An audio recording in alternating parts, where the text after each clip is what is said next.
Gaano ba kahusay si ate? Pakinggan natin.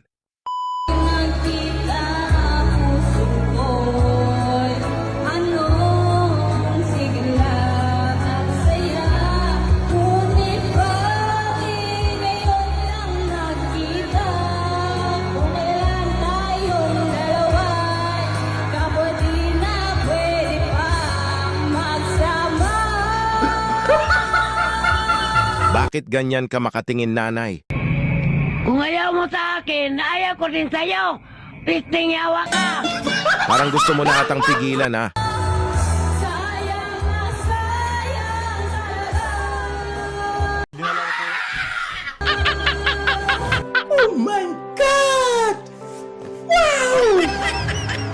Dating pag-ibig na alay sa'yo. Sayang na sayang talaga.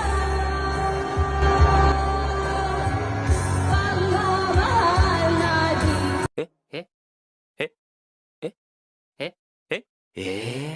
ko makakamtan sa'yo. Nakaka-proud naman ang angking talento ni ate dahil mayroon siyang self-confidence Pro Max.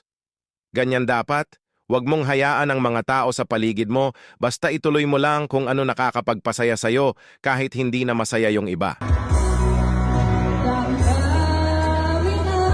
Wow. Sana all.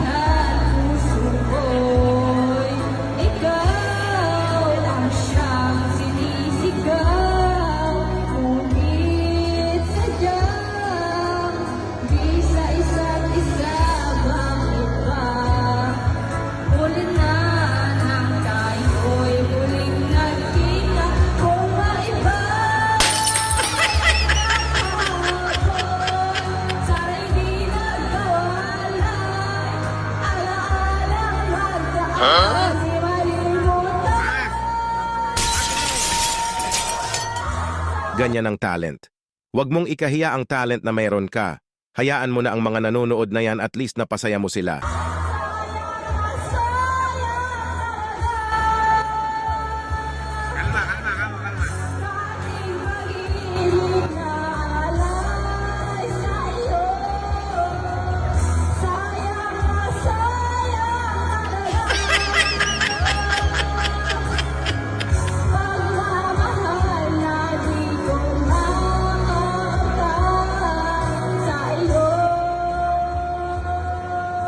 Alam nyo ba yung lakas ng loob na minsan kahit alam mong hindi perpekto, basta masaya ka, tuloy lang? Ito ang kwento ng isang babae na naglakas loob kumanta sa mall kahit alam niyang maraming nanonood. Hindi man siya profesional at alam niyang hindi perpekto ang boses niya, sinubukan pa rin niya. Puso'y di mapigilan ang sigaw. Mahal pa rin kita.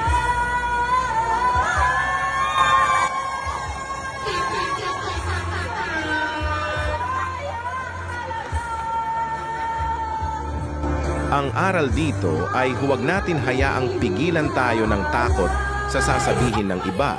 Sa bawat hakbang natin sa buhay, may mga taong tatawa, maghuhusga, at hindi makakaintindi. Pero tandaan, kung masaya ka at ginagawa mo ang bagay na nagpapaligaya sa iyo, yan ang pinakamahalaga. Walang sino man ang may karapatan na tanggalin ang kasiyahan mo sa ginagawa mo. Kaya't ipagpatuloy mo ang mga bagay na nagpapasaya sa iyo kahit pa may mga taong hindi nakakakita ng halaga nito. Magpakatatag ka, maging totoo sa sarili at magbigay saya hindi lang sa sarili mo kundi pati sa iba.